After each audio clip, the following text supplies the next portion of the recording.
declared for APC a few weeks ago, and we're following suit. So we have had zonal meetings. In Onelda, we have 6 zones, and the 6 zones are all fully activated. So I came as a was sensitizing them more. You can see wherever we went, there were a large crowd there to receive us, and they said wherever I go, they will go. Wherever Sim goes, they will go, and that Tinubu is their person. So you can see, what else can I say? So you can see the excitement, you can see the joy, you can see the happiness. The Deputy Governor also said that the e-registration into the APC is ongoing following the defection of Governor Fubara into the party about a month ago.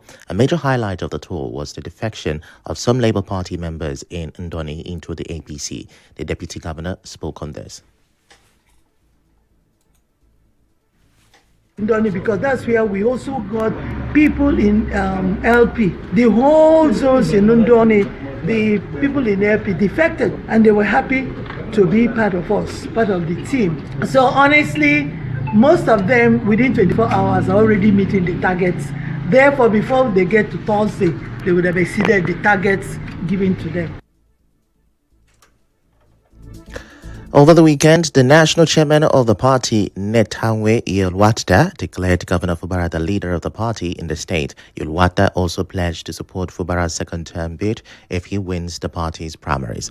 Meanwhile, still on the political matters, the chairman of Emoha local government area, Dr. Chidi Lloyd, has warned the President General of Ohanese Ndibo, Senator John Azutambata, to desist from personal attacks on the FCT Minister Esomwike. Dr. Lloyd issued the warning on behalf of the Apara Committee of Friends while hosting the group's first meeting of 2026 in Port Harcourt. He accused Senator Mbata of deliberately launching repeated attacks on the former River State governor in a bid to curry favor with Governor Siminalayi Fubara. A man who was given the contract for the construction of the Ababu internal roads of Ebeda, Abua Road, internal roads of Eneka by His Excellency former Governor Nyesom Wike will come down to the level of telling people who ate in his house and who didn't eat. John Mbata was only trying to get more contracts, because for you to have contracts from the Rivers State government now, you must cast aspersions on the person of the Minister of the FCT.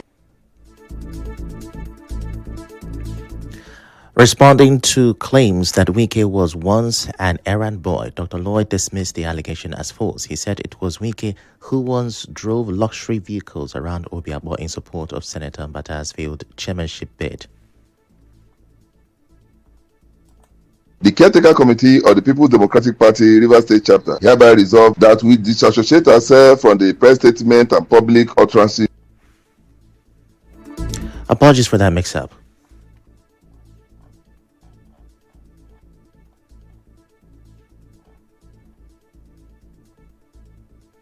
Senator John Mbata sought the coveted office of chairman of Obiabo, but he was rejected by the people of Obiabo. Nyesom became chairman of that local government. For 6 years, the chief of staff, Rivers State Government House, became Minister of State for Education, became Minister for Education, became Governor of Rivers State for 8 years, and now is Minister of the Federal Capital Territory, and not a docile minister. All of this has attracted, according to the Igbo people, as a weirdo. While also speaking, the Director General of Media and Strategy of the Apara Committee of Friends, Alex Wele, on behalf of Acting President Temple Wenikama, called on Senator Mbata to tender apology to the FCT minister. Today, in politics of Nigeria, after the president, the next person that is most talked about is Wike, an Ikwere man. Why will Mbata choose to be an enemy? Why will he not celebrate Wike the way we celebrated him when he attained that position at the Senate? Can you truly say that nothing has benefited from Wike or that Wike has done for you? I am advising him to apologize to Wike. It's not representing the Ikwere people well, it's not representing the people of Nigeria, but an Apara. All of us are from Apara. Wike is Apara, Mbata is Apara. And we don't expect this from an Apara son. In Akokotoro, preparations are underway for a high-profile visit. The chairman of Akokotoro local government area, Aboya Bob Fubara, is welcoming the FCT minister Nyesom Wike ahead of his thank-you visit to the area. In a statement, the chairman said the leadership, political stakeholders, renewed hope ambassadors, and the people of Akokotoro are delighted to receive the minister of in Abonema, the headquarters of the local government area, on Tuesday.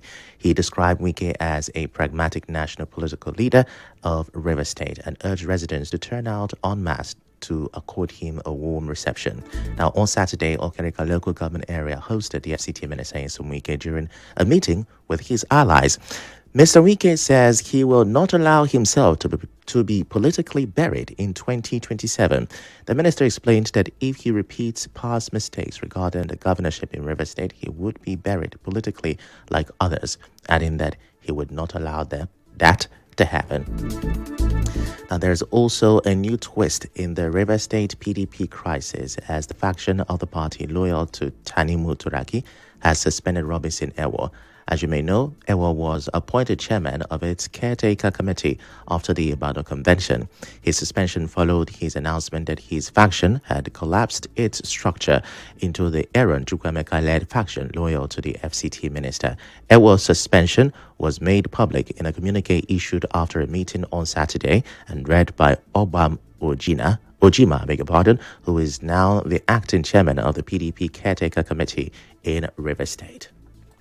The caretaker committee of the People's Democratic Party River State chapter hereby resolved that we disassociate ourselves from the press statement and public utterances credited to Dr. Name Robinson Ewo, the former chairman. Nyesom Wike has already been expelled from our party and therefore has no right to interfere in the affairs of PDP. That the caretaker committee hereby formally suspend Dr. Name Robinson Ewo as chairman and member of the caretaker committee of PDP River State. Hence, nobody should deal with him accordingly.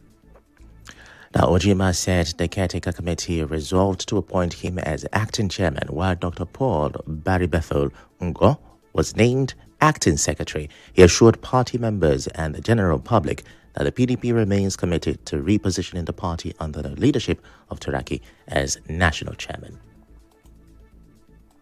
We remain committed and focused in repositioning our party for competitive electioneering and service to the people under the leadership of Dr. Kabiru Taminu Turaki, SAN, as the national chairman of People's Democratic Party.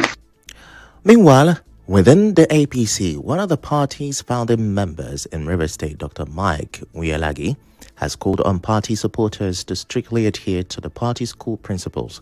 Dr. Muonyili made the call while hosting APC political stakeholders at his country home, Tuamene Hills, Kana local government area, during a New Year gathering. Now, the former interim organizing secretary of the APC in River State urged party members to support the party at all levels, from councillorship positions to the presidency. He assured that the APC under President Bola Tinubu will supervise free, fair and rancor-free primaries. He also called on party members to close ranks, remain politically active and avoid name-calling.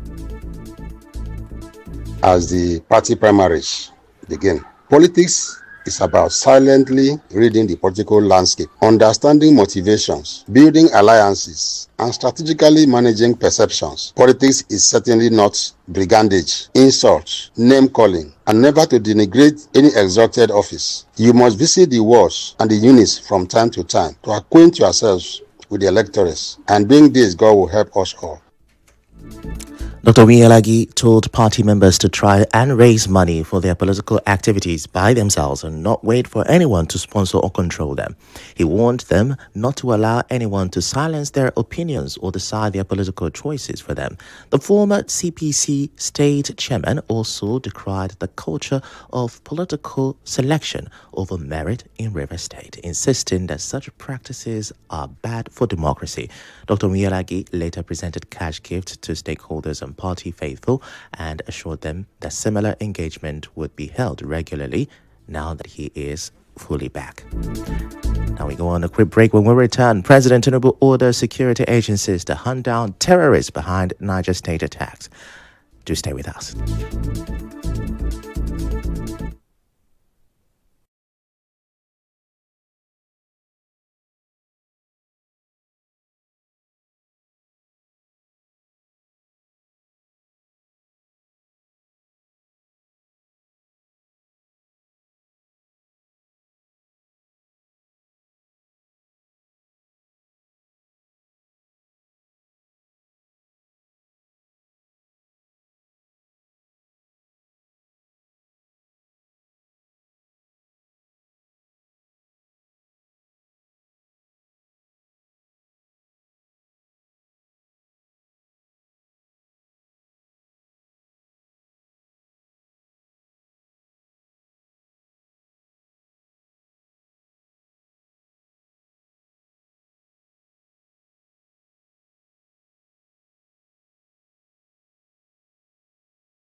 92.3 Nigeria Info.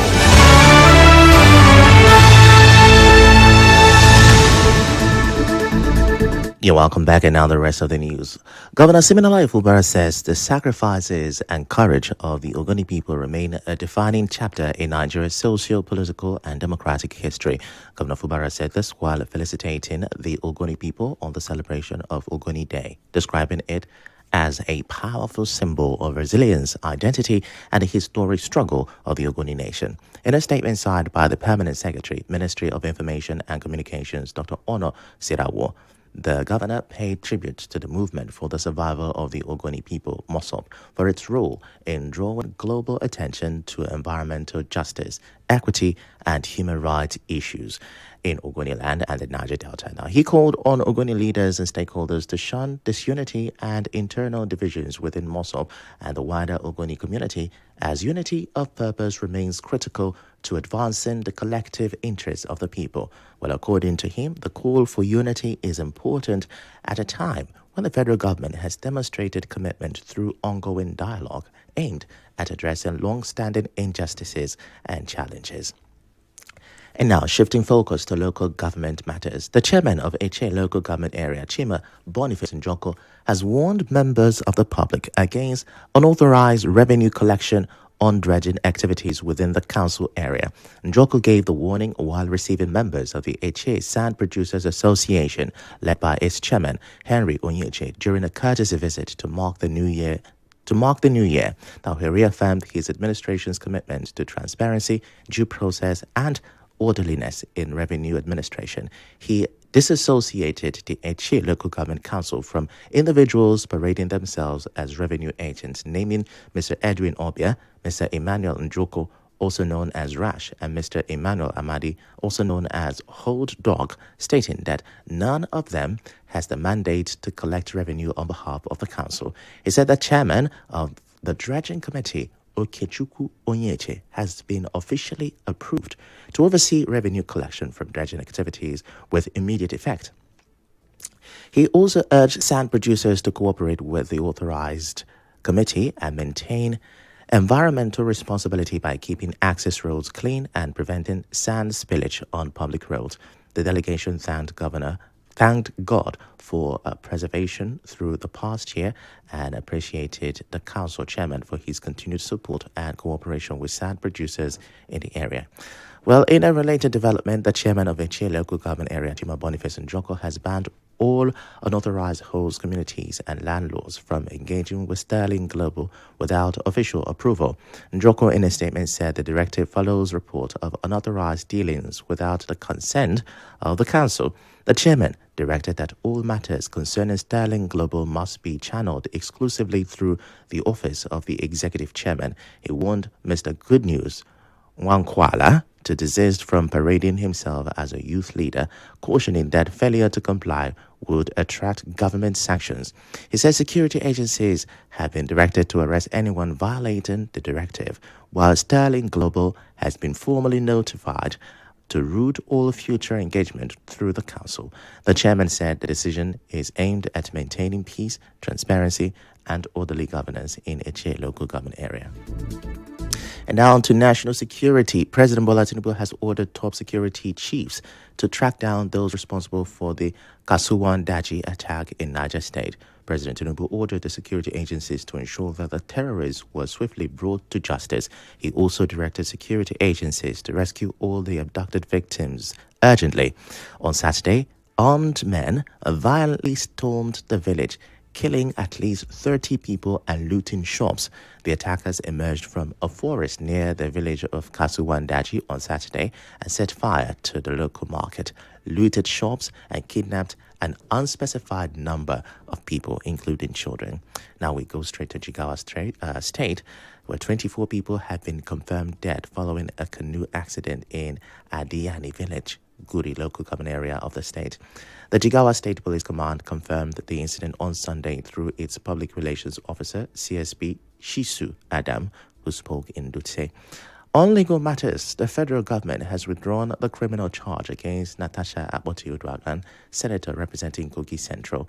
On Thursday, Senate President Godswill Akpabio said he had directed his lawyers to withdraw all court cases he instituted against individuals over an alleged defamation. In December 2025, Akpabio filed a 200 billion naira defamation suit at the FCT High Court in Abuja against Akpoti Uduaghan over sexual harassment allegations made against him. In other news, most banks, public offices and schools are expected to resume today after the Christmas and New Year festivities. For public and private schools, the Rivers State Ministry of Education has directed them to resume for second-term activities on Monday. In a statement signed by the Permanent Secretary, Aziba Lanari Uzoma Nwogu, the ministry urged parents, guardians, and stakeholders to disregard rumors and fake information circulating on social media.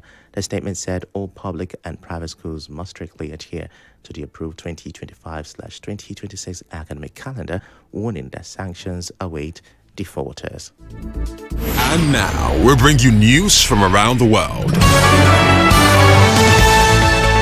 Venezuelan President Nicolas Maduro and his wife Celia Flores, who were captured by the U.S., are set to appear in court today, Monday. Venezuela has denounced the military aggression and the army says it backs interim President Delcy Rodriguez. But the U.S. Secretary of State Marco Rubio says America is not at war with Venezuela. Venezuela's Defense Minister Vladimir Padrino says a large part of Maduro's security team and innocent civilians were killed in the U.S. operation.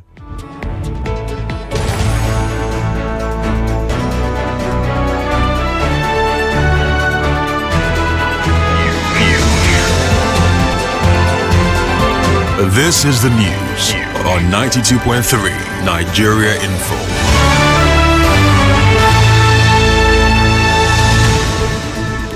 Well, that's a wrap on the news this morning. Before we go, let's have a look at the major headlines.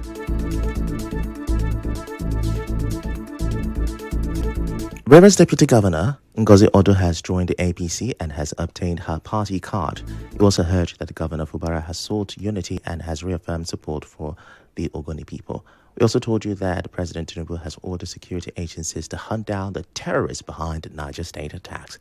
We also reported that banks, public offices and schools will resume today after the festivities. On the foreign scene, you heard Venezuelan President Maduro will appear in a New York court today. The news was edited by Martha Okere. To reach the news team, send an SMS or WhatsApp to 0808-721-7215. I am Ifechukwu Muonyili.